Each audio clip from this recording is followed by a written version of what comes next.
Good morning, USA. I'm Ozzy Almergo. And I'm Nick Kuno. Today is June 8th, 1979. Welcome to Channel 7 News.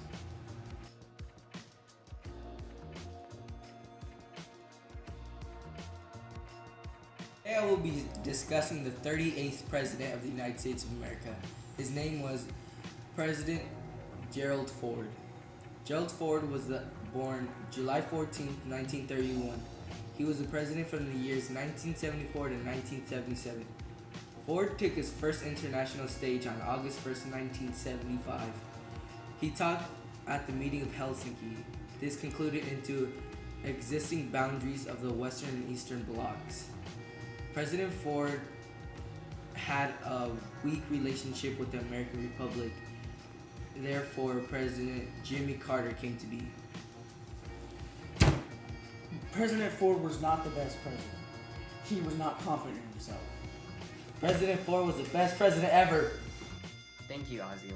And now on to 1975, I'll be talking about the killing fields of April 18th. The killing fields, which was also known as the Khmer Rouge, were a force of Cambodian communist guerrillas who gained ground in Cambodia. They overthrew the government of Cambodia and unleashed a reign of terror led by dictator Pol Pot. They forced people to work in the fields so they can destroy all the Western influences and slaughtered more than 1 million Cambodians. Some may have even started or worked to death, and those who were killed were about a third of the population. On June 25th, there was an Angolan civil war with powers. The Angolan Civil War began immediately after Angola became independent in Portugal. This civil war was a power struggle between the two former liberation units.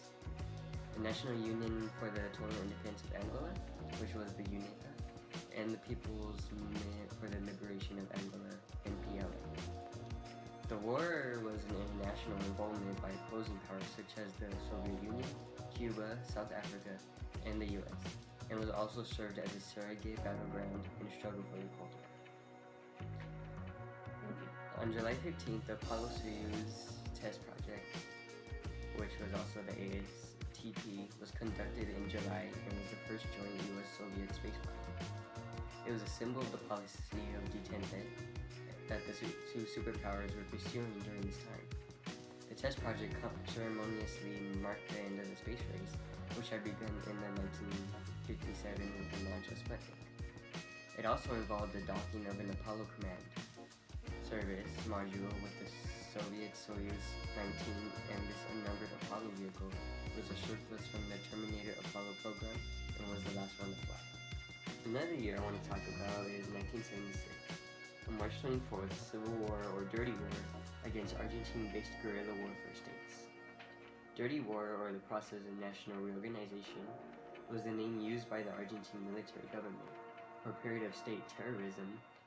Military and security forces and right-wing death squads were in the former Argentine Anti-Communist Alliance, or the AAA, hunted down and killed left-wing guerrillas. They will slaughter those who believed to be associated with socialism.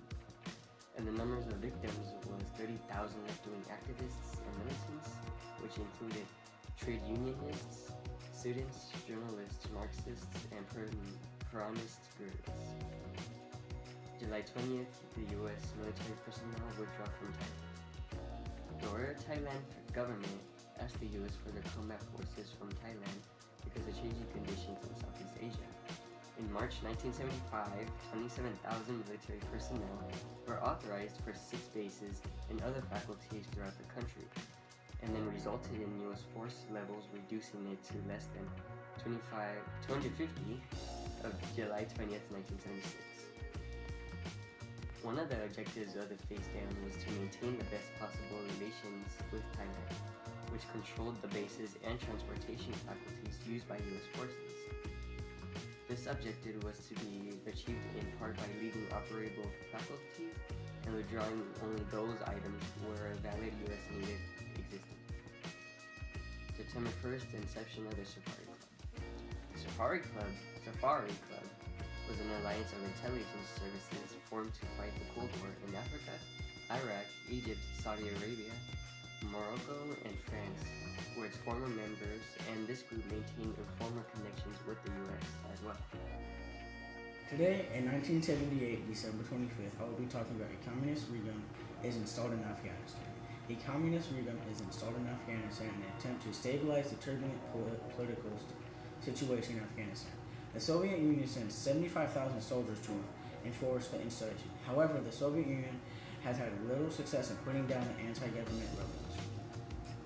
Now I'll be talking about 1979 on December 12th. Draft Decision NATO offers mutual limitation of ballistic missiles combined with the threat that in case the disagreement NATO would deploy more middle-range nuclear weapons in Western Europe. Now on November 4th, 1979, Islamist Iran students take over the American embassy in support of the Iran Revolution. Crisis to Roosevelt. On July 17th, Marxist-led Sandinista revolutionaries overthrow the U.S.-backed Somoza dictatorship in Nicaragua. The Contra-insurgency began shortly thereafter. In 1977, on January 1st, Charter 77 signed by Czechoslovakian intellectuals including Václav Havel. Charter 77 was a petition drawn up by few Czechoslovakian writers and intellectuals. It demanded that the communist government of Czechoslovakia recognize some basic human rights. Charter 77 was hardly a radical document. Most of the rights it sought were already guaranteed by the Czechoslovakian Constitution and the Helsinki Accords, which the Czechoslovakian government had signed. Few people had the courage to sign Charter 77 in a country of 15 million. Less than 2,000 Czechoslovakian citizens signed it. Václav Havel, the president of Czechoslovakia, also signed it. Most were just ordinary people with no agendas, no access to grid, no motivation other than to live their lives with integrity. On June 6, Secretary of State Vance met with members of the U.S. Commission on Human Rights, headed by Representative Dante Fascio. They were skeptical of the Carter administration's commitment to pushing the issue of human rights with the Soviets, particularly in the face of the recent crackdowns on dissent in Russia. A recently released report prepared by the Carter White House indicated that the Soviets were not complying with the human rights sections of the Helsinki Accords. Vance assured the Commission that the U.S. will not back down with respect to its position on human rights. The Carter record on this matter, however, maintained mixed. July 23rd. The Ogaden War was the confidential conflict between Somalia and Ethiopia in 1977 and 1978 over the Ogaden region of Ethiopia. Fighting erupted as Somalia sought to exploit a temporary shift in the regional balance of power, in their favor to occupy the Ogaden region claimed to be part of a greater Somalia. In a notable illustration of the nature of the Cold War alliances, the Soviet Union switched and the Helsinki Accords, which the Czechoslovakian government had signed. Few people had the courage to sign Charter 77 in a country of 15 million. Less than 2,000 Czechoslovakian citizens signed it. Václav Havel, the president of Czechoslovakia, also signed it. Most were just ordinary people with no agendas, no access to grid, no motivation other than to live their lives with integrity.